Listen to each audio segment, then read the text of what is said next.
प्रबोधिनी trust नाशिकच्या शैक्षणिक संस्थेचं वार्षिक स्नेहसंमेलन संपन्न। 1 जानेवारी 1977 रोजी मानसिक दिव्यांग मुलांच्या विकासासाठी सुरू झालेल्या प्रबोधिनी ट्रस्ट नाशिकच्या शैक्षणिक विभागाचं वार्षिक स्नेहसंमेलन शहरातील शालिमार परिसरातील परशुराम सायखेडकर नाट्यमंदिर शालिमार नाशिक येथे नुकतंच संपन्न झालं। यावेळी सर्वप्रथम दीप प्रज्वलन आणि प्रबोधिनी ट्रस्ट नाशिकच्या संस्थापक संचालिका रजनीताई नागेश लिमये यांच्या स्मृतीला अभिवादन करून वार्षिक स्नेहसंमेलनाला सुरुवात झाली। या प्रसंगी गणेश वंदनानं सुरू झालेल्या कार्यक्रमात सोलो डान्स ग्रुप डान्सने उपस्थित रसिक श्रोत्यांची मनं जिंकली।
प्रबोधिनी ट्रस्ट नाशिक हे मानसिक दिव्यांग मुलांच्या विकास समाज स्तरातून घडवत असून आज विद्यार्थ्यांना समाजामध्ये वावरण्याची जीवनशैली आत्मसात होते।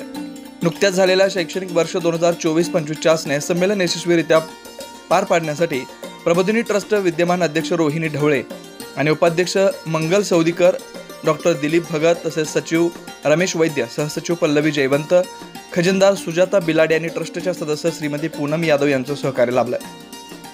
आमच्या प्रबोधिनी ट्रस्ट ही संस्था गेली 48 वर्ष मानसिक दिव्यांग विद्यार्थ्यांसाठी काम करते आहे आणि मी सुद्धा या संस्थेमध्ये 94 सालापासून कार्य करते।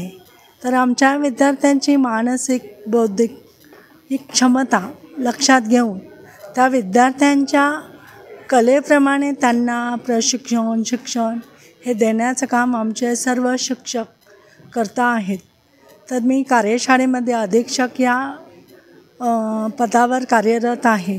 आमचे 18 वर्षाच्या पुढचे विद्यार्थी त्यांना फक्त आम्ही व्यवसाय कौशल्यच नाही शिकवत, तर त्यांना त्यांच्या पायावर उभं राहणे इतपत आम्ही त्या विद्यार्थ्यांसाठी धडपड करतो आहोत आणि आमचे विद्यार्थी बऱ्याचशा कंपन्यांमधून आज स्वतःच्या पोटापाण्या इतका रोजगार मिळवता आहेत। प्रबोधिनी आता 50व्या वर्षात पदार्पण करते आहे 26 जानेवारीमध्ये आणि मला असं वाटतं आहे की आजपर्यंत आम्ही जे कमावलं आहे, मुलांच्या विकासासाठी आम्ही जे काम करतो आहे ते आता प्रत्यक्ष सगळ्यांनी बघितलेलं आहे आणि हा क्षण आमच्या मुलांच्या आणि त्यांच्या पालकांच्या आयुष्यातला अत्यंत आनंदाचा क्षण असतो, कारण आमची मुलं भान विसरून सगळं करत असतात। सगळ्या संमेलनामध्ये तुम्हाला उत्साह दिसतो, पण आमच्या मुलांचा उत्साह हा शिक्षक दाखवतात म्हणून आलेला असतो, कारण आमच्या मुलांना सांगितलं तरच आणि सरावांनी ही मुलं उत्तम काम करतात, हे आत्ता तुम्ही बघितलं आहे। मला माझ्या मुलांचा शिक्षकांचा खूप अभिमान वाटतो। धन्यवाद। या प्रसंगी ट्रस्टच्या प्रबोधिनी विद्यामंदिर नाशिक, पूर्व माध्यमिक शाळा सावली बालवाडी, विद्यामंदिर सातपूर, प्रबोधिनी संरक्षित कार्यशाळा सातपूर, प्रबोधिनी दिव्यांग पुनर्वसन गृह अंबड लिंक रोड इत्यादी प्रबोधिनीच्या विभागाने संमेलनात भाग घेतला। खेळमेळीच्या वातावरणात वार्षिक स्नेहसंमेलन पार पडलं। 9 न्यूज महाराष्ट्रासाठी प्रतिनिधी अनिल केदारे, नाशिक।